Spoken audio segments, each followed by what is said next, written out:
Hi, തുടങ്ങാം. പുതിയ video ആണ്. ഇന്ന് ചെയ്ത് കാണിക്കണം ഒന്നുമില്ല കേട്ടോ, ചുമ്മാ പറയലാണ്.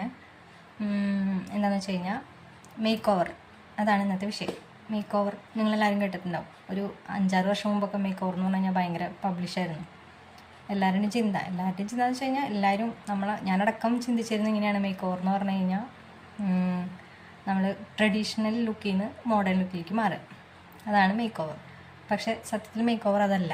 മേക്ക് ഓവർ എന്ന് പറഞ്ഞു കഴിഞ്ഞാൽ നമുക്കുണ്ടാവുന്ന ഇപ്പോഴത്തെ ഈ അപ്പിയറൻസിൽ നിന്ന് വരുന്ന ചെറിയൊരു മാറ്റം, നമ്മുടെ അപ്പിയറൻസിൽ എന്തെങ്കിലും മാറ്റം വരുത്തിയിട്ട് നമ്മുടെ കാണുന്ന ലുക്കിൽ വരുന്ന മാറ്റം, അതാണ് മേക്ക് ഓവർ.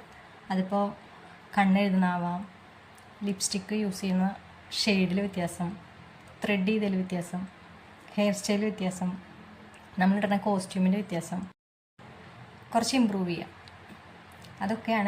അതൊക്കെ കൂടി ചേർന്നാണ് ഈ മേക്ക് ഓവർ എന്ന് പറയുന്ന സംഭവം. ചിലപ്പോൾ മേക്ക് ഓവർ ചെയ്യുമ്പോൾ ചില മുഖത്തിന് നല്ല ഭംഗിയായിരിക്കും, ചിലർ അപ്പിയറൻസിന് മാറ്റം വരുമ്പോൾ കാണാൻ നല്ല രസമായിരിക്കും, ചിലർക്കത് ചേരില്ല. പക്ഷേ ഇതിൻ്റെയൊക്കെ ബേസ് എന്ന് പറയുന്നത്, ഈ മേക്ക് ഓവർ എന്ന് പറയുന്ന സംഭവത്തിൻ്റെ ബേസ് എന്ന് പറയുന്നത് അവനവൻ്റെ കോൺഫിഡൻസ് ആണ്. എൻ്റെ ഡ്രസ്സിന്, എൻ്റെ മേക്കപ്പിന്, എൻ്റെ ഹെയർ സ്റ്റൈലിന് ഞാൻ ഓക്കെ ആണോ എന്നാണ് ആദ്യം നോക്കേണ്ടത്. മറ്റുള്ളവരെ തൃപ്തിപ്പെടുത്തലല്ല, നമുക്കിത് ഓക്കെയാണ്, ഞാനിതിൽ കംഫർട്ടാണ്, അതാണ് ശരിക്കും പറഞ്ഞാൽ ഒരു മേക്ക് ഓവർ. ഇപ്പോൾ നമ്മൾ ഹെയറിൽ ചേഞ്ച് വരുത്തി കാണുന്ന ഒരാൾ പറയണം അയ്യോ അത് ബോറാട്ടോ, അത് വേണ്ടായിരുന്നു. അതല്ല, ഈ ഹെയർ സ്റ്റൈലിൽ മാറ്റം വരുത്തിയപ്പോൾ എനിക്കത് കുഴപ്പമില്ല, കാണുമ്പോൾ എനിക്കത് ഭംഗിയുണ്ട്, അങ്ങനെ എനിക്ക് തോന്നുകയാണെന്നുണ്ടെങ്കിൽ ഓക്കെ. പക്ഷെ കുറേ പേര് പറയും നിനക്കത് ചേരുന്നില്ല. ഇപ്പോൾ നമ്മുടെ അടുത്ത ഫ്രണ്ട്സൊക്കെ പറയാം നിനക്കത് ചേരുന്നില്ല കേട്ടോ. അങ്ങനെ പറയുകയാണെങ്കിൽ നമുക്ക് അവരുടെ അഭിപ്രായം കൊണ്ട് എടുക്കാം. അപ്പം ഞാൻ പറഞ്ഞ് കാടുകരിപ്പുണ്ട്. അപ്പോൾ ഇതാണ് മേക്ക് ഓവർ. മേക്ക് ഓവറിൽ നമുക്ക് ഒരുപാട് കാര്യങ്ങൾ പറയാനുണ്ട്. നമ്മുടെ സ്കിന്നിനെ പറ്റി പറയാനുണ്ട്, നമ്മൾ ഉപയോഗിക്കുന്ന കോസ്റ്റ്യൂംസ്, മേക്കപ്പ് സാധനങ്ങൾ ഒക്കെ ഉണ്ട്, എല്ലാം പെടും. ഒരു ദിവസം നമ്മളെ കളിയാക്കി പറയുകയാണ് ഒരാൾ, ഇത്ര പ്രായമായിട്ടുള്ളൂ, അല്ലെങ്കിൽ ഇത്ര ഏജായില്ലേ, അതിനൊന്നും വൃത്തിക്കും എനിക്ക് നടന്നൂടെ, അല്ലെങ്കിൽ ഇത്ര പ്രായത്തിൽ എന്തൊരു വേഷം കിട്ടില്ലാളാ, ഇത് നിനക്ക് കുറച്ച് ഓവറാണ്, അത് അങ്ങനെയൊക്കെ പറയില്ലേ. നമ്മളെ തളർത്താൻ വേണ്ടിയിട്ട് ഓരോ ഡയലോഗുകൾ നമ്മളോട് നേരിട്ടും അതുപോലെ മറ്റുള്ളവരിലൂടെ പറഞ്ഞ് നമ്മൾ അറിയാറുണ്ട്. അങ്ങനെ പറഞ്ഞിട്ടുള്ള ആൾക്കാരുടെ മുഖത്ത് നോക്കിയിട്ട് അല്ലെങ്കിൽ അവരുടെ മൈൻഡിൽ ഷോ അങ്ങനെ പറയണ്ടായിരുന്നു, ഇപ്പം എന്തൊരു മാറ്റാൻ നോക്കും, എന്തൊരു ഭംഗിയെ കാണാൻ, എന്തൊരു ചേഞ്ചായേ, എന്നാൽ പറഞ്ഞത് എന്ത് മണ്ടത്തരായി, വേണ്ടായിരുന്നു, അങ്ങനെയൊക്കെ തോന്നിപ്പിക്കില്ലേ. അങ്ങനെ തോന്നിപ്പിക്കുന്ന രീതിയിൽ മാറുന്നതിനാണ് ഈ മേക്ക് ഓവർ എന്ന് പറയുന്ന ശരിയായ വേർഡ് സ്യൂട്ടബിൾ ആവുന്നത്. മേക്ക് ഓവറിൽ ആദ്യത്തെ സെക്ഷൻ എനിക്കറിയാവുന്ന കാര്യങ്ങളാട്ടോ ഞാൻ പറയുന്നത്. ആദ്യത്തെ സെക്ഷൻ നമുക്ക് മുടിയിൽ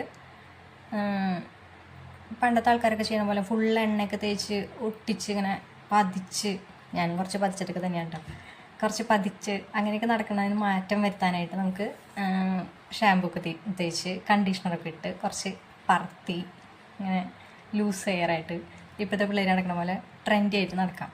അതൊരു മേക്ക് ഓവറാണ്. നമ്മൾ ഹെയർ സ്റ്റൈൽ, നമ്മൾ സ്ഥിരം കോമൺ ആയിട്ട് കെട്ടണ ഒരു ഹെയർ സ്റ്റൈൽ ഉണ്ടാവും എല്ലാവർക്കും, ചത്താലും അതിൽ നിന്ന് മാറില്ല എന്ന് നമ്മൾ മനസ്സാലും ഉറപ്പിച്ചിട്ടുള്ളൊരു ഹെയർ സ്റ്റൈൽ. ഇനി ആരൊക്കെ എന്തൊക്കെ പറഞ്ഞാലും അത് വിട്ടൊരു കളിയില്ല, അത് ചെയ്തില്ലെങ്കിൽ ഏതാണ്ട് ഇടിഞ്ഞു പൊളിഞ്ഞ് വീഴും, നമ്മൾ പുറത്തേക്ക് ഇറങ്ങിയ ആ ഒരു മൈൻഡാണ് നമ്മുടെ 90% സ്ത്രീകൾക്കും, പ്രത്യേകിച്ച് കേരളത്തിലത്തെ കേട്ടോ. പുറമേ നോക്കുകയാണെങ്കിൽ ആൾക്കാർ മുടിയൊക്കെ കഴിച്ചിട്ട് ക്രോപ്പ് ചെയ്ത് മൊട്ടടിച്ച് നടക്കണം, ഒരു പ്രശ്നമില്ല, അതൊന്നും അവർക്ക് സീനല്ല. നമ്മുടെ മുടിയുടെ കെട്ടല്ലാണ് നമുക്ക് എല്ലാം ഇരിക്കുന്നത് എന്നുള്ളൊരു മൈൻഡിലുള്ള ആൾക്കാരാണ് നമ്മൾ. അപ്പം നമുക്ക് ആദ്യം തന്നെ ഹെയർ സ്റ്റൈലിൽ ചെറുതായിട്ട് മാറ്റം വരുത്തി നോക്കാം. ഹെയർ സ്റ്റൈലിൽ മാറ്റം വരുത്തുക എന്ന് പറഞ്ഞു കഴിഞ്ഞാൽ നമ്മളിപ്പോൾ ഇങ്ങോട്ട് വായിച്ചിട്ട് ചെയ്യുന്നത് അത് ഇങ്ങോട്ടാക്കാം, അതുപോലെ നേരെ ടോപ്പിലോട്ടാക്കാം. അങ്ങനെ ഇനിയിപ്പോൾ ഫുള്ളായിട്ട് ഇങ്ങനെ പിന്നി ഇടുന്ന ആൾക്കാർ ലൂസ് ചെയ്തിട്ട് നോക്കുക. അങ്ങനെ നമുക്ക് പറ്റാവുന്ന കുറേ വീഡിയോസ് ഇപ്പോൾ യൂട്യൂബിൽ ഹെയർ സ്റ്റൈലിന് സിമ്പിളായിട്ടുള്ള ഹെയർ സ്റ്റൈലിൻ്റെ വീഡിയോസ് യൂട്യൂബിലുണ്ട്. നമുക്ക് അതൊക്കെ ഈ ഫ്രീ ടൈം കിട്ടുമ്പോൾ നമുക്ക് അതൊക്കെ ഒന്ന് ചെയ്ത് നോക്കാം. എന്നിട്ട് നമുക്ക് സ്യൂട്ടബിളാണ്, കുഴപ്പമില്ല, നമുക്ക് എളുപ്പമാണ് കെട്ടാൻ, ഭംഗിയുണ്ട്, മാറ്റം വരുത്തിയപ്പോൾ ഒന്ന് നമുക്ക് തോന്നുന്ന ഹെയർ സ്റ്റൈൽ ഒന്ന് ഉറപ്പിച്ച് വയ്ക്കുക മനസ്സിൽ. അത് ഇടയ്ക്ക് ഒന്ന് കെട്ടി നോക്കുക, അത് കെട്ടി പുറത്ത് പോയി നോക്കുക. ആരെങ്കിലും എന്തെങ്കിലും കമൻറ്റ് പറയണ്ടോ, നമ്മുടെ ഫ്രണ്ട്സ് തന്നെ കൊള്ളാലോ അങ്ങനെയൊക്കെ പറയണ്ടോ ശ്രദ്ധിക്കുക. അപ്പോൾ അത് നമ്മുടെ മനസ്സിൽ 4 പേര് ഓക്കെ പറഞ്ഞു കഴിഞ്ഞാൽ നമുക്ക് കോൺഫിഡൻസ് ആയി. അങ്ങനെ ഉണ്ടെങ്കിൽ നമുക്ക് ആ ഒരു ഹെയർ സ്റ്റൈലിലേക്ക് ഇടയ്ക്ക് മാറ്റി പിടിക്കാം. അതുപോലെ മുടിയുടെ കാര്യത്തിൽ ശ്രദ്ധിക്കണമെന്ന് വെച്ച് കഴിഞ്ഞപ്പോൾ ഏജായി തുടങ്ങുമ്പോൾ നരയൊക്കെ കയറി തുടങ്ങില്ലേ ചെറുതായിട്ടൊക്കെ, ആ കയറി തുടങ്ങുന്ന സമയത്ത് തന്നെ നമുക്ക് ഹെന്നയൊക്കെ ചെയ്ത് തുടങ്ങാം. ഹെന്ന ചെയ്യുക, അപ്പം മുടിക്ക് തിക്കും വരും, അതുപോലെ നര കൂടാനുള്ളൊരു ടെൻഡൻസി കുറയും. അത് ഹെയറിൻ്റെ സെക്ഷൻ. പിന്നെ മുടി മാസത്തിൽ 1-2 മാസം കൂടുമ്പോൾ 1 ഇഞ്ചെങ്കിലും വെട്ടണം, തുമ്പ് വെട്ടണം. അപ്പോൾ ഈ സ്പ്ലിറ്റൻസ് അതുപോലെ കനം കുറയൽ അതിനൊക്കെ മാറ്റം ഉണ്ടാവും. അപ്പോൾ മുടി കഴിഞ്ഞു. ഇനി കണ്ണെഴുതണത്. കണ്ണെഴുതുന്നതിൽ വലിയ മാറ്റങ്ങളൊന്നും നമുക്ക് വരുത്താനില്ല അല്ലേ. അത് വേണ്ട. അപ്പോൾ പുരികം നമ്മൾ ഇപ്പോൾ തിന്നായിട്ട് എടുക്കണ ത്രെഡ് ചെയ്യണ ആൾക്കാരെന്നുണ്ടെങ്കിൽ നമുക്ക് കുറച്ച് തിക്കായിട്ട് ചെയ്ത് നോക്കാം. അതൊരു മാറ്റമാണ്. അത് ചെയ്ത് നോക്കിയിട്ട് നമുക്ക് മുഖത്തിന് വൃത്തിയുണ്ടോന്ന് ഒരു പ്രാവശ്യം ചെയ്ത് കഴിഞ്ഞാൽ അപ്പം തന്നെ നമുക്ക് കണ്ണാടി നോക്കി അറിയാമല്ലോ. കുറച്ച് നാൾ മുമ്പ് വരെ തിന്നായിട്ടുള്ളായിരുന്നു ട്രെൻഡ്. ഇപ്പോൾ പിന്നെയും ഇപ്പോൾ നയൻതാരൊക്കെ പുരുകനൊക്കെ വെച്ച് തിക്ക് കൂട്ടി ഇപ്പം ആ മോഡൽ പിന്നെ ഇറങ്ങി തുടങ്ങിയിട്ടുണ്ട്. തിക്ക് കുറച്ച് നാൾ മുമ്പായിരുന്നു തിക്ക്, പിന്നെ അത് തിന്നായി, ഇപ്പോൾ പിന്നെയും തിക്കായി തുടങ്ങി. അപ്പോൾ അങ്ങനെ അവർ സെലിബ്രിറ്റീസ് മാറുന്നതിനനുസരിച്ച് നമുക്ക് മാറ്റി നോക്കാം. അവരെ ഒരു ടിപ്പുകൾ ഫോളോ ചെയ്യുകയാണെന്നുണ്ടെങ്കിൽ നമുക്ക് നമ്മുടെ മുഖത്തിന് ഭംഗിയുണ്ടോ എന്ന് നമുക്കറിയാമല്ലോ. അപ്പോൾ പ്രാവശ്യം അങ്ങനെ ചെയ്തു നോക്കുക. അത് വ്യത്യാസം നമുക്ക് തോന്നുകയാണ്, നല്ല വ്യത്യാസമാണെന്ന് തോന്നുകയാണ്, നല്ല ആൾക്കാർ കൊള്ളാം എന്ന് പറയുകയാണെന്നുണ്ടെങ്കിൽ അതിലേക്ക് മാറാം. അത് കുറച്ച് കാലം കേട്ടോ. അങ്ങനെ അപ്പോൾ അത് പുരികത്തിൻ്റെ കഴിഞ്ഞു. പിന്നെ ലിപ്സ്റ്റിക്ക് ഡാർക്ക് ഷെയ്ഡ് യൂസ് ചെയ്യണവരാണെന്നുണ്ടെങ്കിൽ നമുക്കത് ഒന്ന് മാറ്റി പിടിച്ചിട്ട് ലൈറ്റ് ഷെയ്ഡ് യൂസ് ചെയ്ത് നോക്കാം. അതുപോലെ ലിപ്സ്റ്റിക് കുറച്ച് കാലം ഉപേക്ഷിച്ചിട്ട് ലിപ് ഗ്ലോസ് അല്ലെങ്കിൽ ലിപ് ബാം മാത്രം യൂസ് ചെയ്ത് നോക്കാം. അങ്ങനെ ചെയ്ത് നോക്കാം. അപ്പോൾ അതിൽ വരുന്ന മാറ്റങ്ങൾ അതുപോലെ അതിൽ വരുന്ന കമൻസ് നമുക്ക് എടുത്തിട്ട് അതിനനുസരിച്ച് നമുക്ക് ചെയ്യാം. ഇതിനൊക്കെ മെയിനായിട്ടുള്ള സംഭവം ഹെയർ പോലെ തന്നെ നമുക്ക് വെരി ഇമ്പോർട്ടൻ്റ് ആയിട്ടുള്ള സംഭവമാണ് സ്കിൻ കെയർ എന്നുള്ളത്. സ്കിൻ കെയർ എന്ന് പറഞ്ഞു കഴിഞ്ഞാൽ ഇപ്പം കുറേ ക്രീമുകൾ മാർക്കറ്റിലൊക്കെ കിട്ടുന്ന കുറേ ക്രീമുകൾ അതിനേക്കാളൊക്കെ ഉപരി നമുക്ക് ചെയ്യേണ്ട 1-2 കാര്യങ്ങളുണ്ട് വീട്ടിൽ ചെയ്യാൻ പറ്റുന്നത്. ആഴ്ചയിൽ 1-2 തവണ മസ്റ്റായിട്ടും എന്തൊക്കെ ഇഷ്യൂ ഉണ്ടായാലും എണ്ണ തേച്ച് കുളിക്കാൻ ശ്രമിക്കുക. ആഴ്ചയിൽ 2 തവണ. അതുപോലെ ആ എണ്ണ തേക്കണ ദിവസം നമുക്ക് എണ്ണ തേക്കാത്ത ദിവസം നമുക്ക് സോപ്പിന് പകരം നല്ല ചെറുപയർ പൊടിയോ അങ്ങനെ എന്തെങ്കിലും തേച്ച്, അത് കുളിച്ച് ശീലമായവർക്ക് ചിലപ്പോൾ പറ്റിയെന്ന് വരില്ല, സോപ്പ് ഉപയോഗിക്കാതിരിക്കാൻ പറ്റിയെന്ന് വരില്ല. പക്ഷേ ഒരു പ്രാവശ്യം ഒന്ന് ട്രൈ ചെയ്ത് നോക്കൂ. ആ സ്കിന്നിലുണ്ടാവുന്ന മാറ്റം നമുക്ക് അപ്പം തന്നെ മനസ്സിലാവും. പിന്നെ നമ്മളത് കണ്ടിന്യൂ ചെയ്യും. ആഴ്ചയിൽ 2 പ്രാവശ്യം എണ്ണ തേച്ച് കുളിക്കുക. എണ്ണ തേക്കാത്ത ദിവസം നമുക്ക് ചെറുപയർ പൊടിയോ അങ്ങനെ എന്തെങ്കിലും യൂസ് ചെയ്തിട്ട് കുളിക്കാം. പിന്നെ നമ്മൾ കുളിക്കുന്ന വെള്ളത്തിൽ കുറച്ച് ഒരു 1-2 തുള്ളി റോസ് വാട്ടർ യൂസ് ചെയ്യുക. അപ്പോൾ നമുക്ക് കുളി കഴിയുമ്പോഴേക്കും നമുക്കൊരു ഫ്രഷ്നെസ് വരും. മാക്സിമം നമ്മൾ ബോഡി പെയിൻ ഒന്നും ഇല്ലാത്തവരാണ്, നോർമലായിട്ടുള്ള ഒരു മിഡിൽ ഏജ് ആയിട്ടുള്ളൊരു സ്ത്രീ ആണെന്നുണ്ടെങ്കിൽ, സ്ത്രീ എന്നല്ല ഇപ്പോൾ പുരുഷനാണെന്നുണ്ടെങ്കിലും നമ്മൾ മാക്സിമം തണുത്ത വെള്ളത്തിൽ കുളിക്കാൻ ശ്രമിക്കുക. അങ്ങനെയാണെന്നുണ്ടെങ്കിൽ നമ്മുടെ സ്കിന്നിന് പെട്ടെന്ന് റിങ്കിൾസോ അല്ലെങ്കിൽ കുറേ എന്താ പറയുക റഫ്നെസ് അങ്ങനെയൊന്നും ഉണ്ടാവില്ല. മാക്സിമം തണുത്ത വെള്ളത്തിൽ കുളിക്കാൻ നോക്കുക. സ്ത്രീകളുടെ പൊതുവായിട്ടുള്ളൊരു ക്യാരക്ടറാണ്, അവർക്ക് എല്ലാ കാര്യങ്ങളും കഴിഞ്ഞ് അവരുടേതായ സമയം ഉണ്ടാവില്ല. ഇപ്പോൾ എന്ന് പറഞ്ഞു കഴിഞ്ഞാൽ പ്രത്യേകിച്ച് നമുക്ക് ഫോൺ കിട്ടിയോട് കൂടിയിട്ട് ഒട്ടും സമയം ഉണ്ടാവില്ല നമുക്കായിട്ട് മാറ്റി വയ്ക്കാനായിട്ട്. അപ്പോൾ കുറച്ച് സമയം ഒരു അരമണിക്കൂർ മതി ഡെയിലി നമുക്ക് നമ്മുടെ ഇഷ്ടങ്ങൾക്കായിട്ട് മാറ്റി വയ്ക്കുക. അത് നമ്മുടെ ആ അരമണിക്കൂറിലൊരു 20 മിനിറ്റ് നമ്മുടെ സ്കിൻ കെയറിനായിട്ട് മാറ്റി വയ്ക്കുക. ഡെയിലി പറ്റുകയാണെങ്കിൽ ഒരു പാക്ക് ഇടാൻ ശ്രമിക്കുക. മുഖത്ത് മുൾട്ടാണി വെട്ടി മേടിച്ച് വെച്ചാൽ മതി. അത് വെള്ളത്തിൽ മിക്സ് ചെയ്തിട്ടാൽ മതി. അതൊന്ന് ഡ്രൈ ആവണ സമയം 20 മിനിറ്റ് ഒന്നും വേണ്ട, 10 മിനിറ്റ് മതി. അപ്പോൾ നമ്മുടെ സ്കിന്നിന് പെട്ടെന്ന് ചുളിയുക, അതുപോലെ ഇങ്ങനെ സാഗ് ചെയ്യുക അതൊന്നും ഉണ്ടാവില്ല.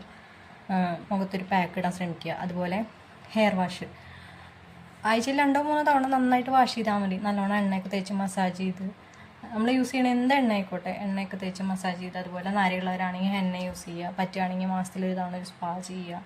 താരനുണ്ടെങ്കിൽ താരന് വേണ്ടിയിട്ടുള്ള ട്രീറ്റ്മെൻറ്റ് ചെയ്യുക. അങ്ങനെ ഏതെങ്കിലും ട്രീറ്റ്മെൻറ്റ് ആഴ്ചയിൽ ഒരിക്കൽ ചെയ്യുക. അതുപോലെ ആഴ്ചയിൽ 2 ദിവസം സ്പായൊക്കെയാണെങ്കിൽ മാസത്തിൽ ഒരിക്കൽ ചെയ്താൽ മതി. എണ്ണയാണെങ്കിലും അതെ.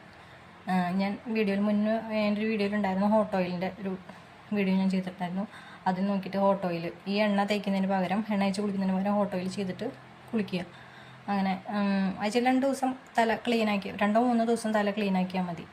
എല്ലാ ദിവസവും തല കുളിച്ച് ക്ലീനാക്കുക അങ്ങനെയൊന്നും നമ്മുടെ തലയിൽ അത്രയധികം വേർപ്പൊന്നും ഉണ്ടാവില്ല. പിന്നെ നല്ലോണം അത്രയധികം ചെളി ഉണ്ടാവില്ല. നല്ലോണം വേർക്കുന്ന ആൾക്കാരാണ്, പുറത്ത് ജോലിക്ക് പോകുന്ന ആൾക്കാരാണ്, പൊടിയിലൊക്കെ വർക്ക് ചെയ്യുന്ന ആൾക്കാരാണെന്നുണ്ടെങ്കിൽ മാത്രമേ തലയിൽ അത്രയധികം പൊടി അഴുക്കൊക്കെ ഉണ്ടാവുള്ളൂ.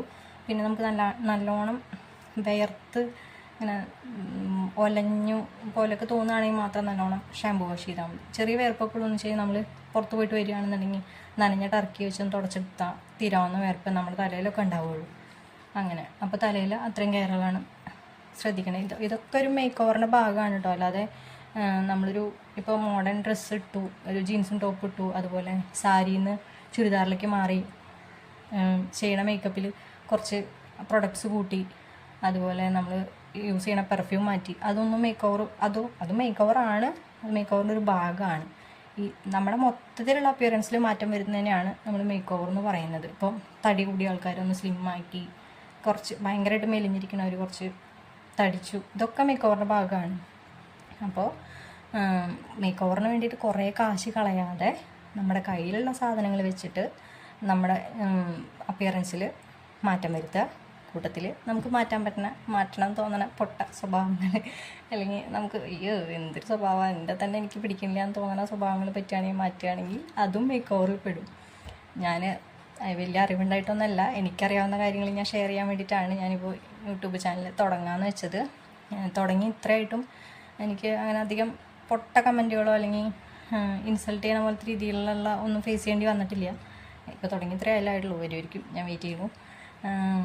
അതുപോലെ കുറച്ച് ഇൻസ്ട്രക്ഷൻസ് എനിക്ക് കിട്ടിയിരുന്നു. ഞാൻ വീഡിയോ ചെയ്യുമ്പോൾ ലൈറ്റ് ഇല്ല, അതുപോലെ മുൻപ് ചെയ്തിട്ടുള്ള 1-2 വീഡിയോസിന് ആഫ്റ്ററും എന്താ പറയുക ബിഫോറും ഡിഫറൻസ് മനസ്സിലാവണില്ല, രണ്ടും ഒരുപോലെ ഇരിക്കുന്നുണ്ട്. അതെൻ്റെ ലൈറ്റിൻ്റെയാണ്. ഞാൻ പറഞ്ഞിരുന്നു, ഒരു വീഡിയോയിൽ ഞാൻ പറഞ്ഞിട്ടുണ്ടായിരുന്നു, ഞാൻ വീഡിയോ എടുത്ത് തുടങ്ങിയിട്ടുള്ളൂ, ഇതിലുള്ള ഫുൾ ടെക്നിക്കലായിട്ടുള്ള കാര്യങ്ങൾ എനിക്ക് അറിഞ്ഞു തുടങ്ങിയില്ല. ഞാൻ ഓരോന്ന് ചെയ്യുമ്പോഴും ഓരോരുത്തരുടെ അടുത്ത് ചോദിച്ച്, പിന്നെ യൂട്യൂബിൽ തന്നെ ഫേമസ് ആയിട്ടുള്ള ആൾക്കാരുടെ വീഡിയോസൊക്കെ ഫോളോ ചെയ്തിട്ടാണ് ഞാനിതൊക്കെ ചെയ്യുന്നത്. അല്ലാതെ ഫുള്ളായിട്ട് എനിക്ക് കാര്യങ്ങൾ പറഞ്ഞു തന്നത് റിലേറ്റീവ്സൊക്കെയാണ്, അല്ലാതെ ഞാനിത് മുഴുവൻ പഠിച്ചിട്ടൊന്നുമല്ല.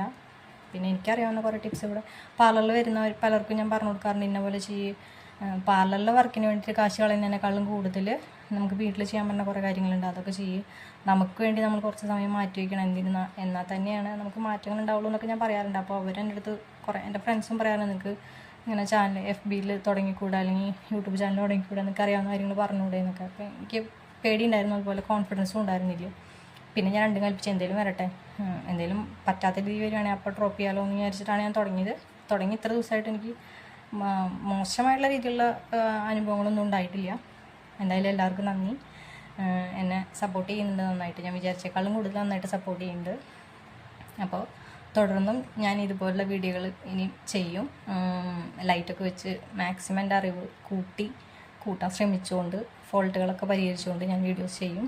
ഇതുവരെ തന്ന പോലെ തന്നെ എല്ലാ സഹകരണവും ഇനിയും കണ്ടിന്യൂ ചെയ്യണമെന്ന് പറയുന്നു. അതുപോലെ ലൈക്ക് ചെയ്യുക, കമൻറ്റ് ചെയ്യുക, സബ്സ്ക്രൈബ് ചെയ്യുക. അപ്പോൾ ഇനി മേക്ക് ഓവറിൻ്റെ കുറച്ചും കൂടി കാര്യങ്ങൾ ഉൾപ്പെടുത്തിക്കൊണ്ട് ഞാൻ വേറൊരു വീഡിയോയിൽ ഞാൻ പറയുന്നുണ്ട്, വീഡിയോ ഞാൻ ചെയ്യുന്നുണ്ട്, വെയിറ്റ് ചെയ്യണം കേട്ടോ. അപ്പോൾ ഞാൻ പോവുകയാണ്, ഇന്നത്തെ കഴിഞ്ഞു, ടാറ്റാ.